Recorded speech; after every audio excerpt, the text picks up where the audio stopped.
Assalamualaikum dan selamat sejahtera. Saya Teacher Ain.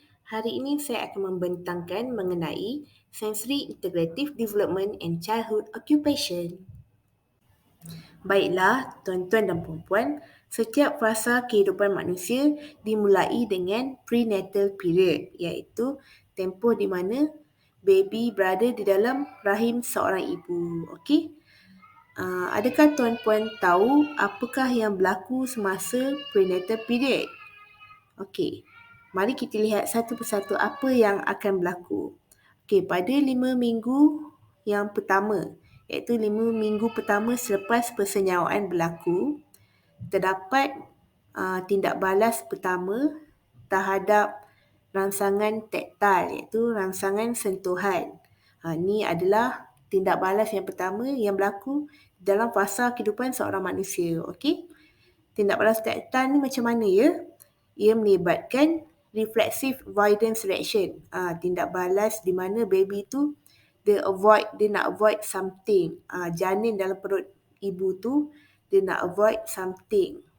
Avoid rangsangan yang terkena pada sekitar mulut dia. Okey? Jadi dia macam mana dia elak? Jadi janin tu dia akan cuba untuk bend its head and upper trunk. Dia bengkokkan kepala dan upper trunk dia, bahagian dada dia menjauhi daripada kawasan yang memberi rangsangan tu. Contohnya kawasan mulut dia, kulit di sekitar mulut dia kan terkena pada tangan dia ataupun pada kaki dia kan. Jadi dia akan menjauhi rangsangan tersebut. Sebab pada waktu tu sel-sel di sekitar mulut janin tu adalah amat sensitif pada rangsangan. Jadi pada 5 minggu yang pertama selepas persenyawaan berlaku, baby tu dia akan bend, dia akan menjauhi rangsangan tersebut. Okey, 9 minggu selepas persenyawaan berlaku, terdapatnya ataupun munculnya approach response. Okey, apa itu approach response? Approach response adalah baby tu dia menggerakkan kepala dia ke arah dada. Kali ni dia tak lagi menjauh, dia makin mendekat pula, mendekatkan kepala dia bengkok ke arah dada dia. Pada waktu 9 minggu ini juga terdapatnya tindak balas vestibular input yang pertama. Tindak balas vestibular yang pertama yang kita panggil dia moro reflex. Okey? Waktu ni lah moro reflex tu mula wujud. Waktu umur 9 minggu selepas persenyawaan berlaku. Waktu bentuk janin tu lah. Okey, jadi pada minggu yang ke-10 selepas persenyawaan berlaku sehinggalah baby tu lahir, akan munculnya refleks primitif yang lain seperti rooting reflex, sucking reflex, Babkin reflex, Krebs reflex, flexor withdrawal, Galen reflex, neck writing reflex dan positive supportive reflex. Okey, jadi refleks primitif ni iaitu refleks yang memang dia dah wujud dan berkembang sejak baby tu janin lagi, sejak daripada dalam perut ibu lagi kan. Refleks ni nanti bila baby tu lahir je, dia akan membantu baby tu untuk survive dekat atas dunia ni. Okey? Baby tu dia akan gunakan refleks ni yang mana pada waktu tu refleks primitif ni dia dah start matang, jadi dia akan bantu baby tu untuk proses penyusuan, macam mana baby tu nak cari susu kan, guna rooting reflex. Macam mana baby tu nak isap susu, guna sucking reflex. Waktu baby tu dia nak bina bonding dengan caregiver dia pun gunakan reflex juga. Jadi refleks primitif ni juga akan membantu baby tu sebagai langkah-langkah protection, pelindungan, dan juga membantu baby tu di dalam perkembangan higher level gross motor dan juga perkembangan kognitif, perkembangan mental dia. Okey? Ini berkenaan prenatal period lah. Okey, sekarang kita akan pergi kepada neonatal period, bila baby tu dah lahir. Okey, jom. Sekarang kita akan membincangkan mengenai neonatal period, iaitu tempoh di mana baby tu dah pun dilahirkan ke dunia. Okey, apabila baby dah lahir je ke dunia, smell and movement sensation are important to the newborn infant. Okey, deria bau dan juga pergerakan penting untuk baby yang baru lahir. Kenapa penting? Sebab untuk mengekalkan hubungan dengan caregiver, waktu dia nak menyusu, waktu dia nak kena dodoi tu kan. Jadi deria bau dia, deria sentuhan dia teramatlah penting untuk baby baru lahir tu. Baby yang baru lahir ni, dia punya deria penglihatan dia kabur lagi, tak berapa nampak sangat lagi. Jadi salah satu cara untuk dia comfortkan diri dia adalah dengan cara dia ciam bau caregiver dia dan juga dengan cara pergerakan, cara caregiver dia dodoi dia waktu tidur kan. Okey, yang kedua tactile sensation, deria sentuhan. Deria sentuhan ni untuk establish primary attachment, attachment yang utama, hubungan dengan caregiver. Untuk baby tu dia develop hubungan dengan caregiver dia. Lepas tu baby tu juga gunakan deria sentuhan untuk menggalakkan feeling of security in the infant. Untuk baby tu dia rasa selamat. Jadi dia gunakan deria sentuhan dia. Bila dia macam dapat rasa kehadiran caregiver dia macam tengah peluk dia, dia dapat rasa melalui sentuhan kan, pelukan tu, jadi dia akan rasa lebih selamat. Okey. Yang ketiga adalah proprioception. Proprioception ni dia enabling the infant to move to the adult caregiver body. Melalui deria proprioception, baby tu dia boleh bergerak, golek ke arah adult caregiver body, ke arah badan caregiver dia untuk peluk caregiver dia. Okey. Akhirnya tactile dan proprioceptive input dia akan set the stage.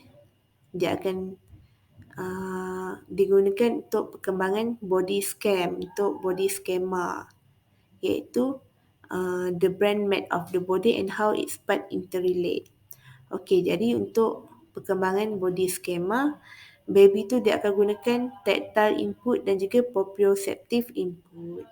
Okey, dalam sistem vestibular pula, sistem vestibular ni dia fully functional waktu lahir, waktu baby tu lahir. Sistem vestibular ni lah adalah satu sistem yang first kali matang waktu baby tu lahir. Okey. Tetapi dia akan integratif dengan sistem lain. Kemudiannya lah dia akan integratif dengan visual dan juga dengan proprioceptive system apabila baby tu makin membesar. Okey, mari kita lihat pada slide yang seterusnya berkenaan neonatal period ni. Okey. Baiklah, pada 1 bulan yang pertama, kepala baby tu masih lagi kurang stabil. Tahap kestabilan leher dan kepala baby tu masih lagi pada tahap minima. Dia masih lagi kurang boleh untuk head writing. Kepala dia masih lagi diselang-selikan, dia angkat kepala dia dan kemudian diselang-selikan dengan goyang kepala dia kan sebab tak stabil. Jadi head writing skill baby ni akan secara gradually menjadi stabil apabila baby tu makin bertambah usia. Dan juga ini kita akan encourage dengan letak baby tu pada kedudukan yang berbeza-beza. Jadi bila letak dalam kedudukan yang berbeza-beza, dia punya head writing tu pun bertindak balas dan berbeza-beza lah tindak balas dia. Okey, jadi ini akan jadi macam satu latihan lah untuk baby tu dia maksimumkan head writing dia. Okey. Yang kedua, sistem penglihatan dan juga auditory, pendengaran. Baby baru lahir adalah tidak matang lagi, tak cukup matang lagi waktu dia baru umur sebulan tu kan. Sebab itulah baby baru lahir ni dia punya penglihatan dia masih kabur, pendengaran dia pun masih kurang dengar sebab dia tak matang lagi. Okey. Namun begitu, baby baru lahir ni dia interested, dia tertarik dengan, walaupun dia kurang jelas, kurang nampak, kurang dengar sikit kan, tapi dalam waktu yang sama baby baru lahir ni yang umur sebulan ni kan, sebenarnya mereka tertarik dengan rupa wajah manusia dan juga suara orang, suara manusia. Walaupun dia ni sebenarnya tak memberi apa-apa makna lagi kepada mereka. Mereka suka lihat, suka dengar. Okey? Jadi baby yang baru lahir ni, yang baru sebulan ni, biasanya mereka tertarik dengan ransangan yang high contrast. Itu untuk secara visually lah, untuk pandangan mereka. Mereka suka pandang benda yang menyelah. Contoh macam design yang berwarna hitam putih kan, menyelah kan, abstrak. Ataupun warna merah ke, mereka suka pandang. Okey. Jadi ketajaman pandangan baby ni, kan baby yang baru lahir ni kan, dia punya jarak pandangan tu 10 inci saja, tak jauh pun. Jadi ketepatan, ketajaman penglihatan baby ni dan juga tindak balas dia terhadap rangsangan akan expand secara dramatically apabila baby itu dah masuk first few months of life. Jadi bila usia dia dah makin bertambah kepada beberapa bulan, dia penglihatan dia dah makin jelas, dah makin tajam, dia pun akan menggunakan pandangan dia, visual dia untuk membuat eye contact dengan caregiver dia. Okey. Okey, sekarang kita akan masuk tentang perkembangan self-regulation baby tersebut. Okey. Baby yang baru lahir ni tuan-puan, sebenarnya senang untuk overstimulate, untuk terlebih rangsangan. Contohnya macam kita nak mandikan baby tu kan. Kita ubah je suai dia sikit je pun dia dah rasa tak selesa dah terlebih rangsangan. Ataupun kita buat bunyi bising sikit je dia dah rasa terganggu. Jadi itu waktu awal umur dia lah, macam umur baru 1 bulan macam tu kan. Jadi bila dia dah banyak bulan, bila anak tu dah makin bertambah usia dia, dah makin membesar, dia dah boleh sesuaikan diri dia dah dengan persekitaran. Jadi dia dah boleh bagi respon yang sesuai untuk self-regulation, untuk sesuaikan diri dia lah. Jadi self-regulation ni bermula pada waktu neonatal stage ni lah, sekarang ni kan. Dan akan berkembang di sepanjang stage early childhood. Sehinggalah anak tu bila dia dah umur 6-7 tahun macam tu kan. Self-regulation ni akan berkembang sampai tahap umur macam tu. Okey? Okay, sekarang kita akan pergi kepada 6 bulan yang pertama. Okey, jom. Sekarang baby dah masuk umur 6 bulan. 6 bulan yang pertama. Apa yang anak-anak kita boleh buat ya tuan-tuan dan puan-puan? Okey, untuk umur 4 hingga 6 bulan, baby tu dia dah mempunyai kesedaran dah tentang environment sekeliling dia dan dia dah mula tertarik dengan dunia di sekitar dia. Okey. Jadi pada waktu ni dia dah mula develop vestibular proprioceptive visual connection. Jadi sensory ni dia akan provide beginning of postural control. Mereka dah mula belajar untuk kawal posture. Pada waktu 4 hingga 6 bulan ni juga baby tu dia dah mula ada strong inner drive untuk melawan gravity. Okey, contohnya macam dia dah mula ada perasaan untuk angkat kepala dia, dah mula ada semangat untuk angkat kepala dia, untuk angkat bahu dia, melawan gravity. Okey, menjauhi lantai. Okey, itu untuk umur 4 hingga 6 bulan. Okey, sekarang kita akan pergi kepada 6 bulan. Okey, kebanyakan baby dia akan waktu umur 6 bulan ni dia akan spend banyak masa dalam posisi prone position kan, macam posisi menyarap tu lah kan. Jadi bila dia dah boleh menyarap, dia cuba untuk duduk sendiri pula. Dengan cara dia prop dengan tangan dia. Okey. Pada waktu ni juga head control dia dah bagus. Kan dia dah leher dah orang tu cakap leher dia dah keras dah. Dia dah boleh kontrol kepala dia. Jadi bila kepala dia dah boleh kontrol, dah boleh tegak. Jadi dia pun cukup stabil lah untuk kontrol otot mata dia, pergerakan otot mata dia. Jadi infant pada umur 6 bulan ni dia gunakan tactile, deria tactile, sentuhan dan deria proprioseptif untuk grasp objek, untuk ambil objek. Walaupun dengan menggunakan primitive grabs, grabs yang macam baby grabs tu kan. Lepas tu deria sentuhan dan juga penglihatan dia akan integrate kan untuk baby tu mula untuk capai barang dan juga untuk ketuk-ketuk barang, untuk goyang-goyang barang kan. Dia banyak guna deria sentuhan dan juga deria penglihatan. Okay, waktu umur 6 bulan ni juga dia ada strong inner drive untuk main dengan tangan dia. Dia rasa naluri dia kuat untuk main dengan tangan dia. Dia bawa tangan dia ke tengah, dia tengok tangan dia rasa tangan dia macam mana kan. Oh, ini rupanya tangan aku. Macam tu lah kan. Kemudian hubungan antara sistem taktil dan penglihatan akan membuka jalan untuk lateral hand-eye coordination skill. Waktu umur 6 bulan ni, baby ni dia baru mula belajar untuk hand-eye skill tangan ke mata. Okay. Pada waktu ni, neonatal reflex tak ada lagi dominate behavior baby tu. Jadi kebanyakan pergerakan baby tu dah boleh kawal sendiri secara voluntary.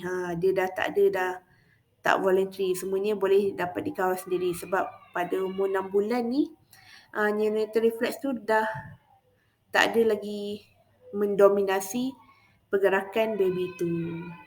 Jadi baby tu sekarang dia boleh handle objek dan mula untuk pindahkan gerakkan badan dia daripada satu posisi ke satu posisi yang lain. Okey.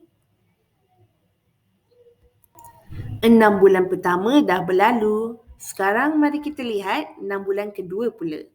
Okey. Pada tempoh 6 bulan kedua ni, baby kita mula untuk bergerak dalam persekitaran mereka. Mereka dah tak duduk setempat dah. Mereka dah mula bergerak daripada satu tempat ke satu tempat yang lain. Dengan cara merayap ke, merangkak ataupun berjalan kan. Jadi pada waktu ni juga mereka dah mula develop body scheme and spatial perception. Mereka dah mula ada persepsi, kesedaran tentang ruang dan juga dah ada body scheme. Okay? Kemudian ada tactile perception, persepsi sentuhan. Persepsi sentuhan mereka dah menjadi lebih refine. Pada tempoh 6 bulan kedua ni, anak kita, baby kita, dia dah mula develop fine pincer grasp. Grasp dengan menggunakan dua jari, iaitu ibu jari dan juga index finger, jari tunjuk, jari telunjuk. Pincer grasp ni adalah satu skill yang amat penting untuk anak tu pick up small object. Untuk dah ambil objek-objek yang kecil, dia memang amat memerlukan pincer grasp ni. Okay. Seterusnya, development yang seterusnya adalah perkembangan kebolehan untuk motor planning. Anak tu dia dah mula belajar untuk motor planning. Di samping tu, terdapat juga perkembangan midline skill. Iaitu baby tu dia boleh transfer objek daripada satu tangan ke sebelah tangan lagi satu. Waktu umur second 6 month ni lah. Okey, apabila menjelang umur 1 tahun, auditory iaitu pendengaran akan memainkan peranan penting di dalam kesedaran anak tu terhadap persekitaran mereka. Terutamanya persekitaran sosial dia lah. Waktu ni anak ni dah mula sedar dah tentang apa yang dia dengar. Jadi, auditory information maklumat yang dia dapat secara auditory, secara pendengaran, bergabung dengan tactile and proprioceptive sensation, dan ini akan membuatkan budak tu boleh bercakap. Infant vocalize, budak tu dia belajar bercakap apabila dia boleh dengar apa bunyi persekitaran dia, dan juga apabila terdapatnya deria yang caregiver dia ataupun orang sekeliling dia berikan secara sentuhan ataupun secara proprioseptif di sekeliling dan juga di dalam mulut dia. Ajar dia macam mana untuk bercakap, rangsang mulut dia. Jadi ini akan membuatkan baby tu untuk belajar bercakap. Jadi penting untuk kita berkomunikasi dengan baby tu pada usia baby tu umur 1 tahun. Kita tak boleh biar je baby tu main dengan handphone seorang-seorang. Kita kena bercakap dengan dia supaya dia ada word. Jadi pada umur 1 tahun ni lah baby tu mula untuk bereksperimen dengan buat bunyi yang dia dengar, yang caregiver selalu cakap kat dia kan. Jadi dia akan ajuk balik waktu umur 1 tahun ni. Jadi bila umur 1 tahun ni, biasalah kita akan dengar baby tu dia ulang consonant vowel repetition seperti baba, mama, mama, mama. Itu memang biasa bagi baby umur 1 tahun. Jadi sebenarnya waktu menjelang umur 1 tahun ni, sebenarnya baby tu dia sepatutnya dah boleh dapat small vocabulary of words ataupun word like sound ke, dia dah boleh sebut something lah, ada word yang dia boleh sebut macam baba, mama macam tu kan. Dan dia akan gunakan word tu untuk communicate dengan caregiver dia. Okay, itu waktu umur menjelang 1 tahun. Okay, di hujung umur 1 tahun, kat sini baby tu dia dah mula independent in self-feeding. Dia dah mula nak suap makanan sendiri kat mulut dia. Dah mula nak makan sendiri. Jadi, somatosensory processing akan mula dipalusi daripada lips, jaw dan inside the mouth untuk guide pergerakan oral, pergerakan mulut tu untuk mengunyah dan menelan makanan. Jadi deria, rasa dan deria bau juga adalah penting untuk integral pada proses self-feeding ni. Okey. Anak kita infant ni pada stage ini, dia akan menggunakan jari jemari dia secara direct, secara terus untuk suap makanan ke mulut dia. Dia akan mula explore tekstur makanan tersebut.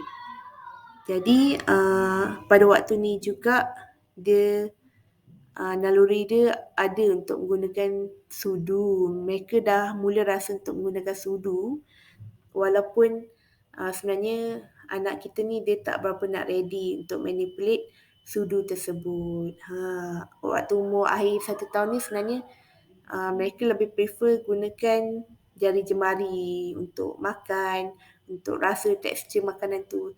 Tapi mereka ada juga rasa untuk menggunakan sudu, walaupun masih lagi tak pandai nak manipulate sudu tu kan. Jadi sekurang-kurangnya mereka mencuba. Okay. Wah. Dah masuk 2 tahun ya. Anak-anak dah pandai buat apa tu?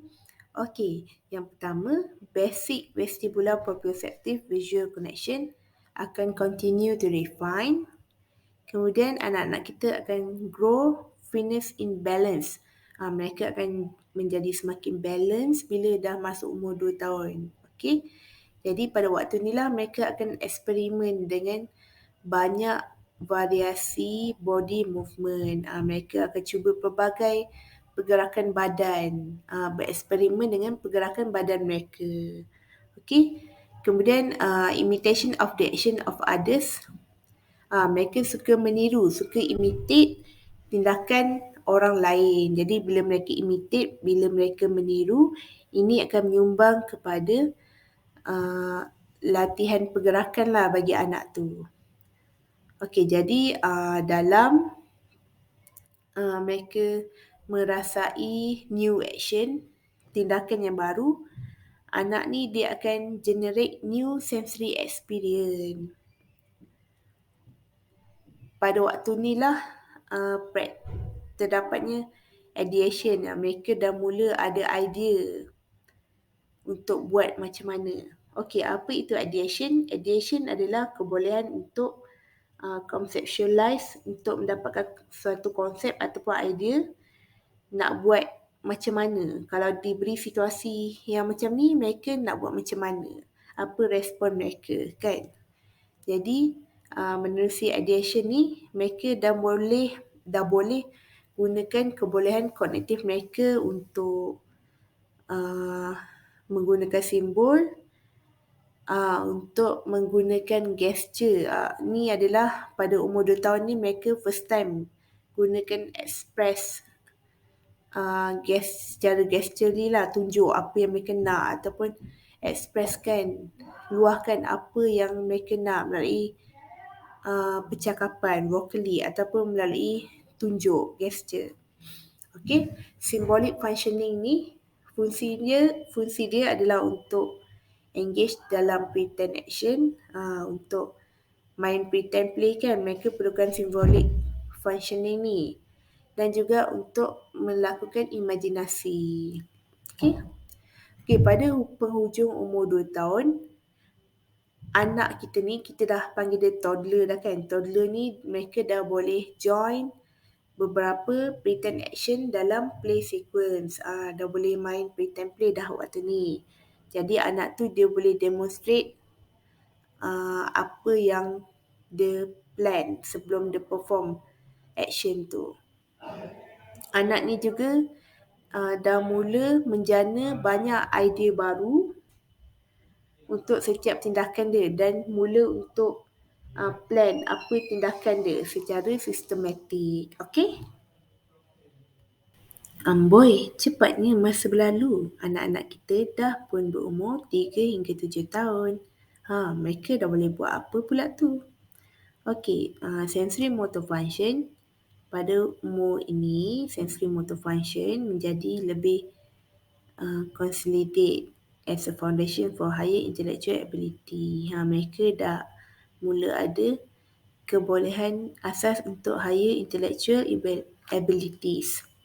Okey, kanak-kanak umur 3 hingga 7 tahun ni, mereka ada strong inner drive untuk menghasilkan adaptive response, yang mana bukan hanya akan meet complicated sensory motor demand, tapi juga memerlukan mereka untuk interface peers mereka, interface menghadapi rakan mereka.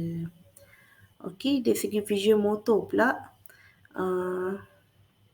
mereka akan develop kemahiran visual motor ni menerusi craft, menerusi drawing, painting, melukis, mewarna, construction film, gunakan blok ataupun building toy yang lain, kan?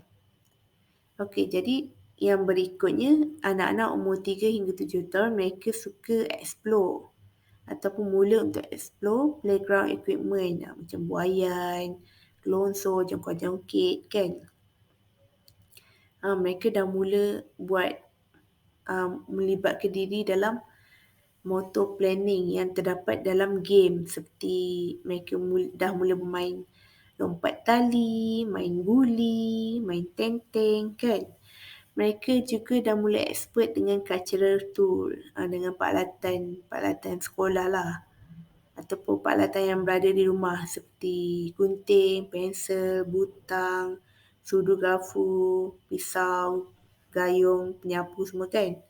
Mereka juga mula untuk terlibat dalam pekerjaan yang melibatkan cabaran sensory motor seperti soccer, main bola sepak, main karate, main alat muzik. Jadi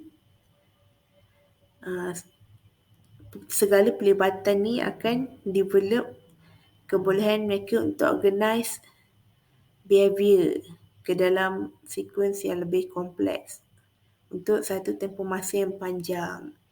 Jadi bila mereka dapat buat kerja tadi sendiri kan. Mereka akan rasa lebih puas hati dan rasa diri mereka, keberkesanan diri mereka lah dalam membuat pekerjaan tersebut. Tuan-tuan dan puan-puan, terima kasih kerana meluangkan masa bersama Teacher Ain. Semoga bertemu lagi.